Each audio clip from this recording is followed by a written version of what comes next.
So இந்த வேலூர் மாவட்டத்தை பொறுத்த வரைக்கும் ஹெவி வெயிட் அப்படின்னிங்கன்னா ஐயா துரைமுருகன் அவர்கள். வயசுலேயும் அவர் ஹெவி, 87 வயது ஆயிடுச்சு.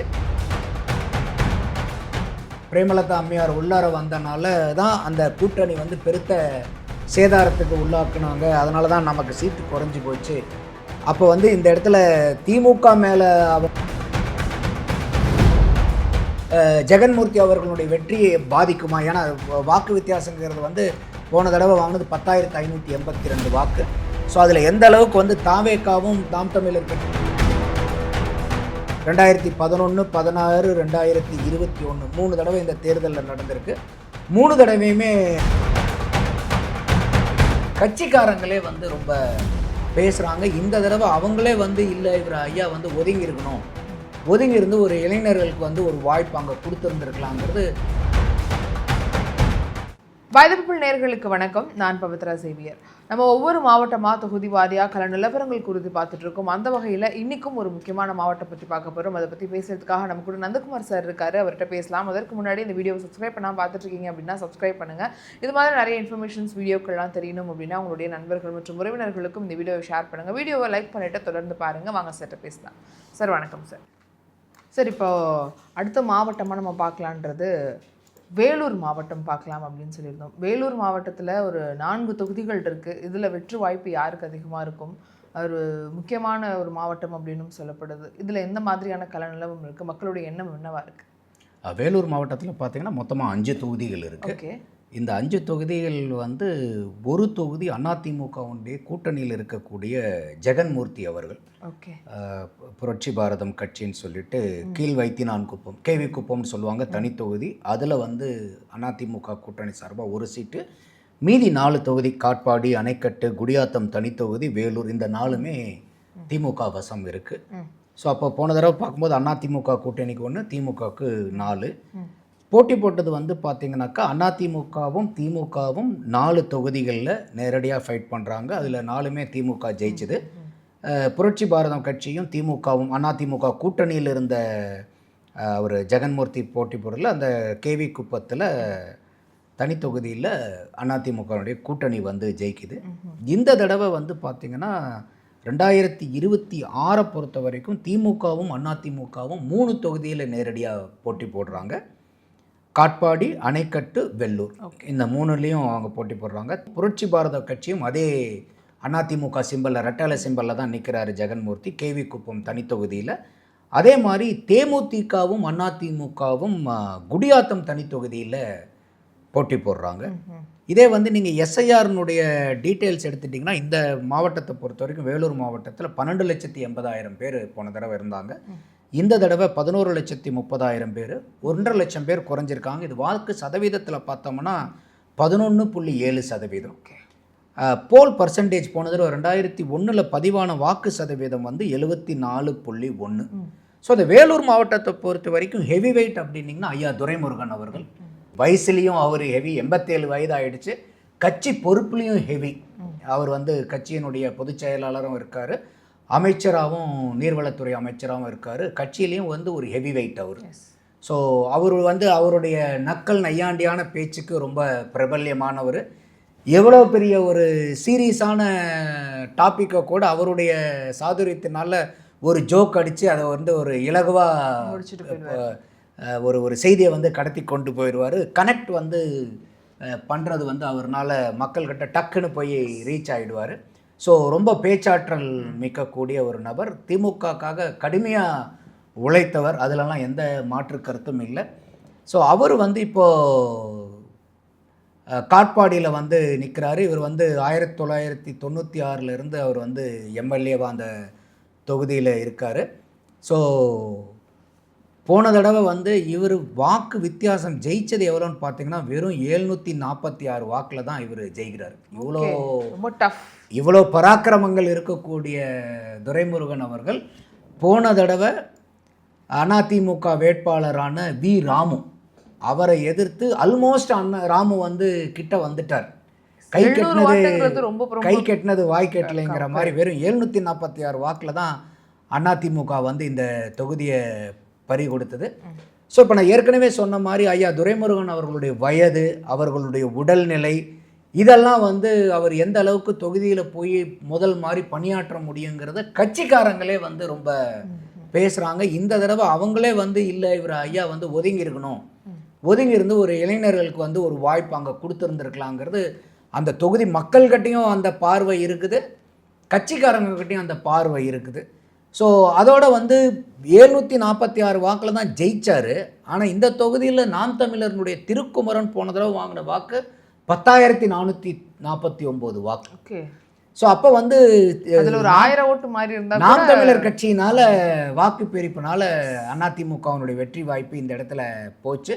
ஸோ இப்போ வந்து புதுசாக தாவேகா உள்ளார வரும்போது நமக்கு ஏற்கனவே பேசியிருக்கோம், நம்ம தாவேகாவினுடைய வாக்கு வங்கியும் திமுகவினுடைய வாக்கு வங்கியும் சதவீதத்தில் இல்லை, அந்த ஓட்டர் செக்மெண்ட்டில் சிமிலராக இருக்காங்க அவங்க. ஸோ இளைஞர்கள், மகளிர், சிறுபான்மையினர், அதே மாதிரி எஸ்சி எஸ்டி ஓட். அப்போது இந்த தொகுதியில் வந்து வேலூரில் அவங்க எவ்வளோக்கு எவ்வளோ வாக்கு பிரிக்கிறாங்களோ அவ்வளோக்கு எவ்வளோ போன தடவை நாம் தமிழர் கட்சி அதிமுகவினுடைய வெற்றியை பாதித்த மாதிரி இந்த தடவை தாவேகா திமுகவினுடைய ஐயா துரைமுருகன் அவர்களுடைய வெற்றியை பாதிக்கிறதுக்கு பிரதானமான வாய்ப்புகள் இருக்குது. அதோட ஏற்கனவே இவங்க மேலே கேஸ் நடந்துக்கிட்டு இருக்கு, துரைமுருகன் ஐயா மேலே. போன ஏப்ரல்லே வந்து சென்னை ஹைகோர்ட் வந்து அந்த வருமானத்துக்கு அதிகமாக சொத்து குவிப்பு வழக்கில் 6 மாதத்துக்குள்ளார விசாரித்து தீர்ப்பு வழங்கணுன்னாங்க. அது அந்த டைமில் முடியாமல் போனாலும் திருப்பி இப்போ பிப்ரவரியில் எக்ஸ்டெண்ட் பண்ணியிருக்காங்க இன்னொரு 6 மாதத்துக்கு. ஸோ அப்போ கழுத்துக்கு மேலே கத்தி தொங்கக்கூடிய சூழ்நிலையிலையும் ஐயா இருக்கிறனால இந்த தொகுதி வந்து அதே அதிமுகவினுடைய ராமு வேட்பாளர் அவரே நிற்கிறனால தாவேகா புதுசாக உள்ளார வந்து திமுகவினுடைய வாக்கு பிரிக்கிறனால இந்த தொகுதி வந்து பெரிய அளவுக்கு அதிமுகவுக்கு ஒரு சாதகமாக தான் இருக்கக்கூடிய தொகுதியாக புலப்படுது. அடுத்தது அணைக்கட்டில் வந்து பார்த்திங்கனாக்கா இப்போ இருக்கக்கூடிய சிட்டிங் வந்து டிஎம்கே எம்எல்ஏ ஏபி நந்தகுமார். இவர் 2016, 2021 தொடர்ந்து 2 முறை எம்எல்ஏவாக இருக்கார். ஸோ 3வது முறையாக போட்டி போடுறாரு. இப்போ இந்த தொகுதியை பொறுத்த வரைக்குமே இந்த மாவட்டத்தில் இருக்கக்கூடிய 5 தொகுதிகளில் 4 தொகுதியினுடைய வாக்கு வித்தியாசம் 10,000க்கு கீழே. இப்போ நந்தகுமார் அவர்கள் ஜெயிச்சதும் வந்து பார்த்திங்கன்னா வெறும் 6,360 வாக்கு வித்தியாசத்தில் தான் ஜெயிக்கிறாங்க. இதே 3வதாக வந்த அந்த தொகுதியில் வந்து பார்த்திங்கனாக்கா அதிமுக போன தடவை இந்த வேலழகனே தான் இந்த தடவையும் வேட்பாளராக இருக்கார். நாம் தமிழர் கட்சியினுடைய சுமித்ரா அவர்கள் 8,125 வாக்கு எடுத்தாங்க. வெற்றி மார்ஜின் வெறும் 6,360 தான். ஆனால் அதை விட நாம் தமிழர் கட்சி கூடுதலாக வாங்கியிருந்தாங்க. ஸோ இப்போ வந்து தாவேகா உள்ளார வருது, வேல்முருகன் அவர்கள் நிற்கிறாங்க, நாம் தமிழர் கட்சி சார்பாக ரவிக்குமார் அவங்க நிற்கிறாங்க. ஸோ அப்போ இந்த இடத்துல வெற்றி சதவீத வாய்ப்பும் ரொம்ப கம்மியான மார்ஜினில் இருக்கிறனால தாவேகா வந்து அந்த வாக்கை பிரிக்கிறனால இந்த தொகுதியிலும் அதிமுகவுக்கு ஒரு வாய்ப்பு இருக்கிறது புலப்படுது. அடுத்தது குடியாத்தம் தனி தொகுதி. இந்த தொகுதியில் வந்து சிட்டிங் வந்து டிஎம்கே அமுலுங்கிறவங்க தான் இங்கே நிற்காங்க. 6,901 வாக்கு வித்தியாசத்தில் அதிமுகவினுடைய ஃபரிதாவை வந்து இந்த இடத்துல தோக்கடிச்சாங்க. இப்போ வந்து இந்த தொகுதி தேமுதிக வசம் கொடுத்துருக்காங்க. கேபி பிரதாப்புங்கிறவர் நிற்கிறாங்க. ஸோ இந்த தடவை ஃபரிதா அதிமுக சார்பிலேருந்து நிற்கிறாங்க. என்டிகே சார்பாக இருந்து இமயன், தாவேகா சார்பால் சிந்துங்கிற பெண்மணி நிற்கிறாங்க.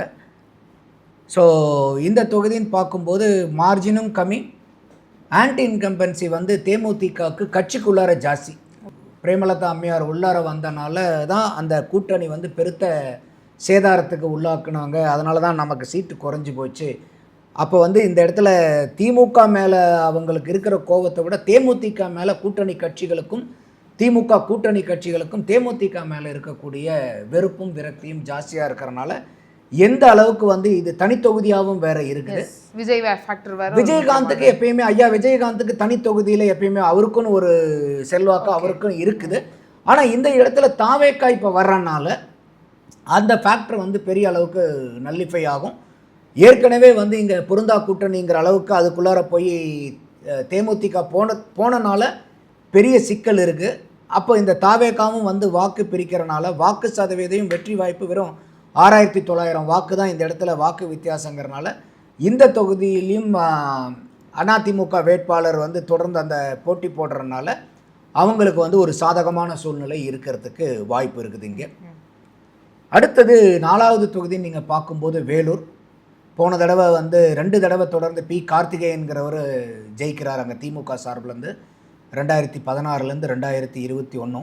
ஸோ அதிமுகவினுடைய எஸ்ஆர்கே அப்பு போன தடவை 9181 வாக்கு வித்தியாசத்தில் தோற்றார். அவரே தான் இந்த தடவையும் வந்து நிற்கிறாங்க. போன தடவை என்டிகேவினுடைய பூங்குன்றன் 8530 வாக்கு வாங்கினாங்க. மக்கள் நீதி மையம் 7243. அப்போ இந்த 2 வாக்கு பிரிஞ்சதையும் பார்த்தீங்கன்னா நீங்கள் அதிமுகவுக்கு அட்வான்டேஜாக இருந்திருக்கும். இந்த தடவை நாம் தமிழர் கட்சியிலேருந்து சோனியாங்கிறவங்க நிற்கிறாங்க.